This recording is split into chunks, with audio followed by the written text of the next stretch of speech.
आज हम बनाने जा रहे हैं school bag cum stationery box.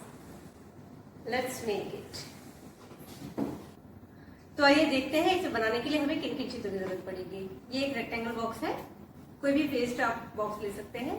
ये एक स्क्वायर बॉक्स है, मैंने एक वॉच का बॉक्स लिया है। ये वेस्ट कार्डबोर्ड्स व्हील्स बनाने के लिए, ब्लैक कलर की स्ट्रिप्स काटी हुई है, pencil, sketch colour, glue, Fevicol, tape, scale. ये रेक्टेंगल एक शेप काटेंगे, इसको व्हाइट कलर से मैंने कवर करा है और इसमें टेप पेस्ट करी ताकि ग्लास का लुक आए। ये स्क्वायर्स कटे हैं, 4 स्क्वायर्स हैं ये विंडोज के लिए। कुछ कटआउट्स हैं ये 2 कलर्स में, ऑरेंज एंड रेड। ये 2-3 आप ये काट लीजिए। ये कोई भी कैप आप ले सकते हैं जो भी आपके पास वेस्ट हो, कोई भी येलो कलर की। चलिए स्टार्ट करते हैं।